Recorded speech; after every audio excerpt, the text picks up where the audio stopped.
The story of Sultan Mahmoud and Ayaz. One day, Sultan Mahmoud of Ghazni was riding with his companions, and Ayaz was with them. They were traveling through a lush green field, moving quickly, when Sultan Mahmoud had a thought. He opened the large sack of gold coins he was carrying, scattered the coins on the ground, and kept moving without looking back. After a few minutes, Sultan Mahmoud looked behind and saw that everyone had fallen behind except Ayaz. Sultan Mahmoud asked, "Where are my companions?" Ayaz replied, "They're behind us. It seems like they're collecting the coins." Sultan Mahmoud asked, "Why didn't you collect the coins and stay with them?" Ayaz answered, "They saw the wealth and forgot their duty, but my duty is to serve, and I'm focused on my work." Sultan Mahmoud asked, "Why aren't you worried about my wealth being scattered across the field? Shouldn't you think of a solution?" Ayaz replied, "If the bag had been torn and the coins were spilling unknowingly, I would have informed you. But since I see you deliberately scattering them, I believe there's a purpose behind it." Sultan Mahmoud said, "Is it possible that scattering coins in the field has a purpose?" Ayaz replied, "Well, I trust the Sultan's wisdom. Perhaps, for example, when an enemy is chasing someone, the desire to collect money can slow them down." Sultan Mahmoud asked, "What if there is no enemy chasing anyone?" Ayaz responded, "Then you can recognize the loyalty of a friend." Over time, Ayaz became more and more respected by Sultan Mahmoud through such experiences and tests. Eventually, one day, Sultan Mahmoud decided to go hunting. He invited 20 of his commanders and courtiers, saying, "Tomorrow we're going hunting, be ready." The next day, as they left the city for the hunt, the commanders and officers were upset to see that Ayaz was riding side by side with Sultan Mahmoud, even in front of them. They whispered among themselves, "This is not right. Sultan is taking this poor, unknown servant with him everywhere, even on a hunt. We are far more knowledgeable, smarter, and powerful than him. We're better at serving and stronger in battle. What use is this servant in the hunt?" One of them was chosen to speak to the Sultan. He went ahead, rode up to Sultan Mahmoud, and said, "Your Majesty, the respect you're giving Ayaz seems like an insult to us. If Ayaz is useful in the palace, that's fine, but in the field, others are more capable and fit for the task." Sultan Mahmoud replied, "You're right. Let's test this and find out if my reasoning is wrong." Sultan Mahmoud stopped and pointed to a tree in the distance, saying, "Ayaz, do you see that tree? Go stand by it and wait. When you hear the sound of swords and spears clashing, come to me, leaving your sword under the tree." Ayaz replied, "I'll do as you command." He galloped off to the tree, dismounted, and waited. Sultan Mahmoud then gathered the commanders and said, "Today, I want to solve a problem together. If we're wrong in our judgment, we will find out." They all agreed, as the Sultan commands.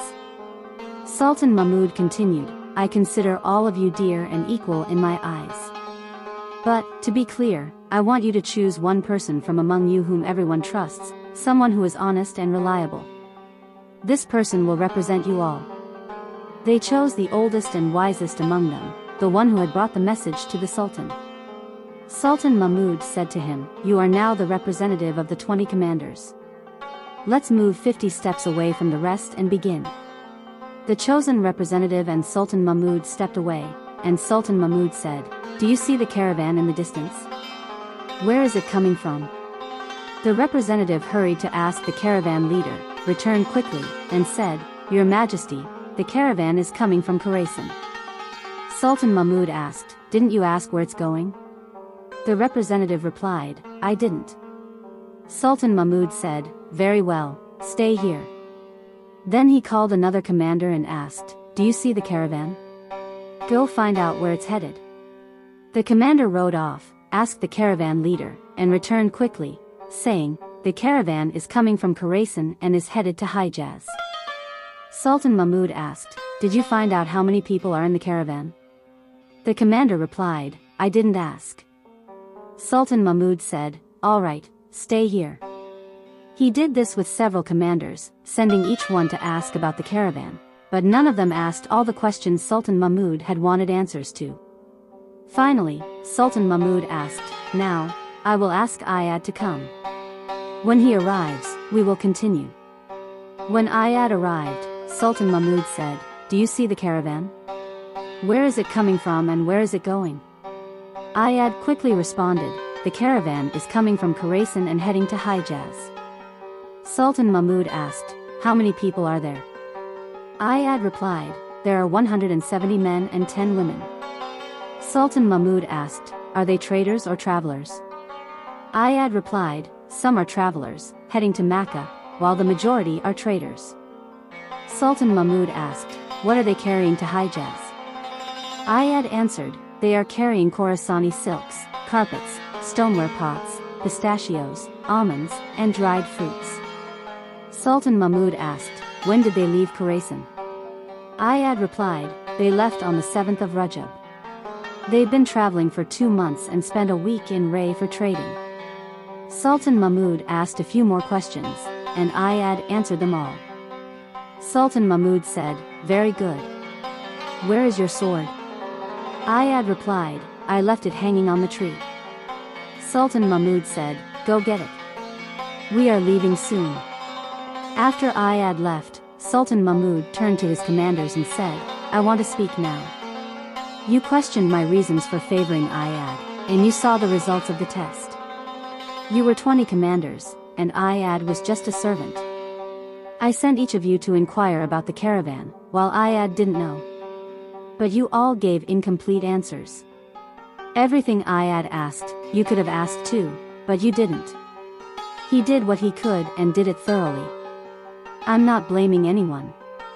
You have skills and abilities that Ayad doesn't have, and you can do things he can't. But what he does perfectly. Do you understand?" The representative of the commanders replied, "I swear that the Sultan is right. Anyone who does their job, no matter how small, correctly and completely, is valuable and should be respected. Thank you for sticking with us till the end of the story. We truly appreciate it. Stay tuned for more stories, and feel free to like and comment to support us. We'd love for you to share us with your friends. Thanks again."